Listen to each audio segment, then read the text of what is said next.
কিরা কি হয়েছে এরকম করস কেন? ঘুমাস নাই? কিছু না আম্মা, ওই যে ঘুম আসতেছে না। কেন ঘুম আসতেছে না কেন? কি সমস্যা তোর? সমস্যা কি তুমি বুঝো না? সমস্যা কি আমার খুলে বলতে হবে কেন ঘুম আসে না? আল্লাহ রে আল্লাহ, ভাত খাইলি পানি খাইলি এখন সুন্দর মতো ঘুমায় পড়বি, তোর ঘুম আসতেছে না কেন? আমার বল নাই আমার ঘুম আসতেছে না, এবার বুঝছো? আমার বলে পাঠাও আমার কাছে। এই অসভ্য, কি কইতাছ তুমি এসব? মা এখানে, ভাবিরা এখানে, তুমি তাদের সামনে এমন কথা কইতাছ? তোমার কি লজ্জা শরম কইতে কিচ্ছু নাই? দাও তুমি গিয়া ঘুমাও, আমরা একটু জরুরি কথা কইতেছি, আমি পড়াইতে। তুমি কি আসবা নাকি আমি তোমাকে কোলে করে ওখান থেকে নিয়ে আসবো? সি সি সি সি, তুমি কি আমার মান ইজ্জত সব খাইবা নাকি? হ্যাঁ, তুমি ঘরে যাও, আমি আইতাছি, যাও। বুঝছি তুমি আসবে না, তোমার সবার সামনে আমার কোলে করে নিয়ে আসা লাগবে। দেখছেন আম্মা, দেখছেন আপনার পুলার যন্ত্রণা, আমি পাগল হয়ে যেতেছি আম্মা। আপনি তো মনে করেন আমি আপনার পুলারে সব শিখাই দেই, আপনার পুলা শুধু আমার কথা শুনে। আপনার পুলারে পিতলা পিরিতের কারণে আমি কিন্তু অতিষ্ঠ হয়ে যেতেছি। আমার দুই চোখ যেদিকে যাবো আমি এদিকে চলে যাবো। দুইদিকে দুই চোখ যায়, চলে যাইবা, চলে যাইতে দিলেই তো।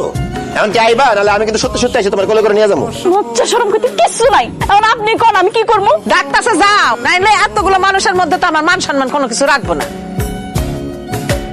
এক কাপ চা দে। দিমনে ভাই, আগে কম তো আপনি কি আমার বাসার সামনে দিয়েছেন? তোর বাড়ির সামনে দিয়ে এই দোকানে আইলাম। খুব ভালো করছেন ভাই, আমার বাড়ির সামনে দিয়েছেন। কি করে আমার হেনা, কি করে আমার বউটা? তোর বউরে দেখছি রান্না ঘরে বইসা তরকারি কাটতাছে, রান্না বাড়ি করতেছে। আমার বউটাকে রান্না করতেছে, তরকারি কাটাকুটি করতেছে। 1.5 ঘন্টা যাবত বউটারে দেখি না, যাই বউয়ের চেহারাটা দেখে আসি। হ্যাঁ না, আমি আইতাছি। হ্যাঁ বেটা, কই যা? চা দে। চা আজকে বেসুম না, আজকে জান গা, সন্ধ্যার সময় আইসেন, সবাই চা খাও মনে বউয়ের কাছে যাবো। ও বউ, তুমি কই? হ্যাঁ না, কি করো? তুমি কি কানা দেখো না রান্না বান্না করতেছি?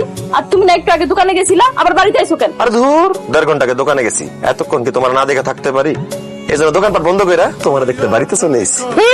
তোমার ব্যবসা বাণিজ্য তো চাঙ্গে উঠবে। এই যে কাস্টমার এসে যদি দেখে যে দোকান বন্ধ, তখন কি ব্যবসা বাণিজ্য হবে? বুঝছি, শুধু তো না খেয়ে মরমু। তুমি কথা বলো না তো আম্মা, তোমার একটা ব্যাপার আমি কিছুতেই বুঝতেছি না। তোমার শরীরটা খারাপ না, তুমি অসুস্থ না, এমন না তুমি লুলাপঙ্গ হয়ে বাড়িতে পড়ে আছো। তুমি প্রতিদিন আমার বোর্ডে রান্না কেন করো? তুমি রান্না করতে পারো না?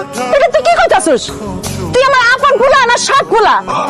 বোর জন্য তোর এত পিরিত, আমার জন্য কোনো পিরিত নাই? আরে তোর বিয়ে করাইছি কিসের জন্য? বোর হাতে রান্না খাওয়ার জন্য তো না? তোর বউ থাকতে আমি কেন রান্না করতে যাবো? তুমি রান্না করবা, কারণ আমার বউ আগুনের পাশে থাকতে পারবেন না। এই চুপ করো, আমি আগুনের পাশে থাকলে সমস্যা কি?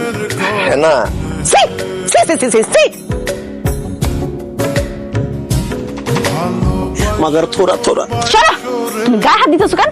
আম্মাই দেখলে এখন কি মনে করবো? যাও তো ঘরে যাও, আমার রান্না করতে দাও। আমি ঘরে যাব না, আমি রান্না বান্না করি, তুমি ঘরে যাও। তোমার রান্না করতে যদি আম্মাই দেখে, আম্মাই কি মনে করবো? আর ওই যে পাশের বাসার ভাবিরা কি মনে করবো? হ্যাঁ, যে যা ইচ্ছা মনে করুক, আমার বউ আগুনের পাশে বসে রান্না করবে, এইটা আমি মেনে নিতে পারবো না। আমি রান্না করব, তুমি ঘরে যাও বলতেছি। এই ঘরে যাও কইতেছি, নইলে গরম পানি তোমার গায়ের মধ্যে ঢাইলা দিমু। থাক, তোমার কোনো গরম পাতিলের পানি আমার গায়ে ঢালা লাগবো না। তুমি যদি আমার রান্না করতে না দাও, আমি চুলার মধ্যে নিজে হাত ঢুকাই দেবো। কি করতেছো? পাগল হয়ে গেছো নাকি? তোমার জন্য এতই শখ হয়েছে রান্নার? আসো আসো, চলো। রান্না। রান্নাটাই তো করতে চাইছিলাম। আল্লাহ, ইয়া রহমানুর রহিম, এটা আমি কি দেখতেছি? হ্যাঁ, তুই রান্না করতেছিস? তুই বোর এত দরদ বুঝিস, আমার দরদ তো বুঝিস না। আজ 3 দিন 4 দিন ধরে আমি বলতেছি যে আমার শরীরটা ভালো না, আমার একটু ডাক্তারের কাছে নিয়ে যা, ওষুধ পানি দে। সেই সময় নাই। ওরে আল্লাহ রে আল্লাহ, এই সব দৃশ্য দেখার আগে আল্লাহ তুমি আমার মাথা ঠাটা ফেলাই ডালা কেন?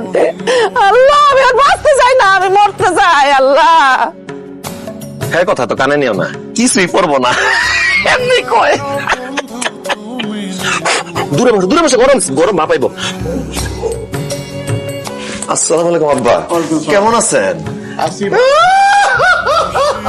চুপ করো, আমি গরম মতন ফিলে ফিলে কাঁদতেছো কেন? কি হয়েছে? একটু আগে মোবাইল একটা ভিডিও দেখলাম, সাজানো গুছানো বাড়ি, হেনার বাপ বসে আছে। হেনার প্রেমিক এসে হেনার বাপের সামনে জিজ্ঞেস করছে, চাচা হেনা কোথায়?